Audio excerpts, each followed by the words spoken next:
Bismillahirrahmanirrahim. Assalamualaikum warahmatullahi wabarakatuh. Alhamdulillahi wahdah. Wassalatu wassalamu ala man la nabiyya ba'dah. Wa ba'd. Akhwani wa akhwati fiddin azanillahu wa iyyakum. Ini adalah majelis kita yang ke-52 dari silsilah kajian An-Nazm Al-Murattab fi Usulil Fiqh Al-Muhabbab oleh Fadilatul Syekh Amir ibn Muhammad Fida Bahjat hafizahullahu ta'ala. Kita sampai pada bait yang ke-75 dan berikutnya. Beliau mengatakan wa syartuha alla takuna kharajat li ghalibin aw halatin aw fukhimat wa mithluha al-jawabu an su'ali ziyadatul imtinani dzil jalali wa innama fahman tufidul hasra wala wa illa dzaka huwal ahra. Beliau mengatakan wa syartuha, dan syarat mafhumul mukhalafah, syarat diberlakukannya mafhumul mukhalafah, alla takuna kharajat li ghalibin, yani bukan diungkapkan karena kebiasaannya begitu, au halatin, atau diungkapkan karena kondisionalnya begitu, au fukhimat, atau diungkapkan untuk hiperbola, jadi untuk mengungkapkan suatu cara berlebihan. Wa mithluha, dan semacam itu pula al jawabu an su'ali, kalau itu diungkapkan untuk jawab soal, pertanyaan. Yang terakhir, yang kelima, ziyadatum tinani dzil jalali, diungkapkan untuk menambah imtinan, rasa, yakni anugerah dari Allah yang Maha Agung, Dzil Jalal. Kemudian beliau menyebutkan masalah lain, bahwasanya di antara pembahasan mafhum adalah mafhumul hasr. Wa innama, dan lafadz innama itu juga fahman, juga mafhum. Tufidul hasra, yang menunjukkan hasr, pembatasan. Wala illa, begitu juga dengan la dan illa. Dzaka huwal ahra, la dan illa itu lebih kuat dibandingkan dengan innama. Para hadirin azanillahu wa iyyakum. Kita masuk pada pembahasan apakah mafhumul mukhalafah itu dalil? Apakah mafhumul mukhalafah itu dalil? Kita katakan mafhumul mukhalafah itu dalil pada 5 yang pertama. Pada 5 yang pertama. Apa tadi? Syarat, yakni 5 yang pertama itu adalah yakni syarat, wasf, illah, adad, ghayah. Ini adat ghayah. Itu 5. Itu hujjah, dalil. Sedangkan mafhumul laqab, dari awal kita mengatakan mafhumul laqab itu bukan hujjah. Tapi mafhumul mukhalafah yang 5 yang pertama itu bisa dijadikan hujjah apabila terpenuhi syaratnya. Oleh karena itu beliau mengatakan wa syartuha, terpenuhi syaratnya. Wa syartuha, syaratnya. Apa itu syaratnya? Beliau menyebutkan, Syekh yakni Dr. Amir An-Nazim menyebutkan 5 syarat. Yang pertama, alla takuna kharajat li ghalibin. Alla takuna kharajat li ghalibin. Lafaz itu tidak diungkapkan, tidak keluar li ghalib, karena kebiasaannya begitu. Diungkapkan karena satu ghalib, satu kebiasaan. Contoh kalau bahasa kita, ambilkan air dingin dari kulkas. Mas, tolong ambilkan air dingin dari kulkas. Lafaz air dingin dari kulkas bukan bermakna di dalam kulkas ada air panas. Gitu. Ini bukan. Kenapa? Lafaz air dingin itu karena biasanya air dari dalam kulkas itu dingin. Itu namanya kharaja makhrajal ghalib. Tapi pada pembahasan dalil, semacam firman Allah Subhanahu wa taala pada waktu Allah Subhanahu wa taala membicarakan tentang wanita-wanita yang haram dinikahi dalam surat An-Nisa ayat 23. Rabbuna jalla wal firman wa rabaibukumul lati fi hujurikum min nisaikumul lati dakhaltum bihinna. Di antara wanita-wanita yang tidak boleh kalian nikahi adalah rabibah, anak tiri. Jadi seorang laki-laki nikah dengan seorang janda, anak janda ini punya anak perempuan. Anak perempuan itu namanya rabibah, anak tiri perempuan. Dan anak tiri perempuan kalian, anak istri perempuan kalian yang tinggal dalam keperawatan kalian, tinggal serumah dengan kalian. Yani dari istri-istri yang telah kalian kumpuli. Pertanyaannya, Allah menyebut sifat di sini fi hujurikum, anak dari istri, anak gawan gitu ya, anak gawan dari istri yang tinggal serumah. Kalau begitu bagaimana yang tidak serumah? Tetap nggak boleh. Loh, kenapa? Karena lafadz fi hujurikum itu kharaja makhrajal ghalib. Kharaja makhrajal ghalib. Biasanya kalau seorang laki-laki nikah dengan janda, dan dia punya anak, anak itu ikut ibunya. Karena ikut ibunya berarti ikut ayah tirinya. Bukan berarti yang nggak ikut, misalkan tinggal di bayi, tinggal di kakeknya, di neneknya, tidak mengambil hukum ini. Ini namanya kharaja makhrajal ghalib. Yang kedua, au halatin.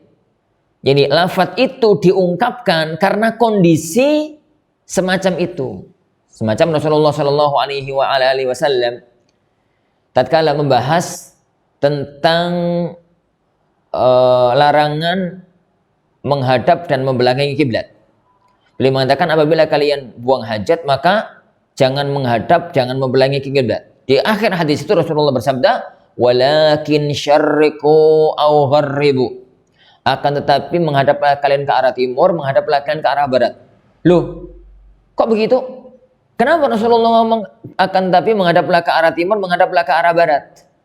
Karena kondisional halah. Rasulullah SAW bicara semacam itu dalam kondisi beliau berada di kota Madinah. Yang Madinah itu sebelah utaranya Mekah. Sehingga agar nggak menghadap, nggak membelakangi, maka menghadap ke arah timur, ke arah barat. Maka tidak diambil hukum mafhum. Ini tidak mengambil hukum mafhum. Kalau perintahnya ke timur, ke barat, berarti tidak boleh ke utara, ke selatan. Tidak. Karena itu adalah kharaja makhrajal halah. Jadi kondisional semacam itu diambil hukum yang semacam itu. Au fuhimat. Lafadz itu diungkapkan untuk berlebih-lebihan dalam mengungkapkan sebuah hukum. Dalam mengungkapkan sebuah kata. Kalau istilah negeri kita itu hiperbola. Jadi lafadznya sebenarnya bahasanya itu kejadiannya biasa sih. Tapi kemudian bahasanya diungkapkan dengan bahasa yang membuat kayaknya wah begitu. Itu namanya tafhim. Itu namanya tafhim. Lebih-lebih lagi semacam itu. Itu bahasanya. Lebih-lebih lagi ini semacam itu. Ini kalau kita jadi mengatakan penuntut ilmu itu nggak boleh loh nonton yang enggak. Lafadz penuntut ilmu itu tafhim. Ini karena yang nggak boleh nonton yang enggak itu semua kaum muslimin. Semua kaum muslimin nggak boleh nonton yang haram. Lah, kalau memang semua kaum muslimin nggak boleh, apalagi lebih-lebih lagi kalau dia itu penuntut ilmu, lebih nggak pantas lagi. Begitu maksudnya. Itu namanya tafhim. Lah kalau kemudian Al-Quran dan As-Sunnah menggunakan bahasa ini, bukan berarti kalau begitu ya nggak penuntut ilmu boleh ya? Bukan. Karena itu adalah lit tafhim. Contoh firman Allah Subhanahu wa taala, tatkala mewajibkan bagi seorang, memerintahkan bagi seorang laki-laki yakni untuk memberi mata, memberi bebunga gitu kepada wanita yang telah dicerai. Walil mutallaqati mata'um bil ma'ruf dalam surat Al-Baqarah 241. Walil mutallaqat, dan bagi wanita yang sudah diceraikan maka itu berhak mendapatkan mata, bebunga, sesuatu yang menggembirakan dia, bil ma'ruf, dengan cara yang ma'ruf, standar. Haqqan 'alal muttaqin. Ini sebagai kewajiban bagi orang-orang yang bertakwa. Ayat ini jangan difahami, wah aku nggak bertakwa kok, aku sering melanggar, enggak lah kalau begitu. Bukan. Karena ini namanya lit tafhim, untuk mengungkapkan bahasa tafhim. Nah, taib. Beliau mengatakan pada bait berikutnya, wa mithluhal jawabu an su'ali. Wa mithluhal jawabu an su'ali, syarat dari tidak diberlakukannya mafhum adalah kalau lafadz itu diungkapkan untuk jawab sebuah pertanyaan. Untuk jawab sebuah pertanyaan. Pada waktu Rasulullah SAW ditanya tentang wudhu pakai air laut. Pada waktu beliau ditanya tentang berwudhu pakai air laut, maka beliau mengatakan, huwa tahuru ma'uhu al-hillu maitatuhu. Dia itu, laut itu airnya suci, bangkainya halal. Teksnya, mantuknya laut. Jangan difahami kalau begitu sungai enggak. Sungai begitu airnya najis, bukan. Kenapa? Karena lafadz huwa, laut, ya huwa, yaitu kembalinya ke laut, itu beliau jawab, beliau mengungkapkan ini untuk menjawab sebuah pertanyaan. Contoh yang lain. Tatkala Rasulullah SAW mengatakan, salatul laili masna masna. Salat malam itu 2 rakaat. Bukan berarti kalau salat siang enggak 2 rakaat, salat sunnah maksudnya. Enggak 2 rakaat tapi 3 atau 4 atau 5 begitu. Bukan. Loh kenapa? Kok tidak difahami dengan mafhum mukhalafah? Karena hadis tadi berkaitan dengan pertanyaan. Ada seorang sahabat yang dia datang kepada Rasulullah SAW, ya Rasulullah, kaifa salatul lail, bagaimana caranya salat malam? Maka beliau mengatakan salatul laili masna. Karena pertanyaannya adalah tentang salat malam, maka beliau jawab pun salatul laili masna. Salat malam itu 2 rakaat. Jadi kalau itu adalah jawaban dari pertanyaan, maka tidak mengambil hukum mafhum mukhalafah. Yang terakhir, ziyadatum tinani dzil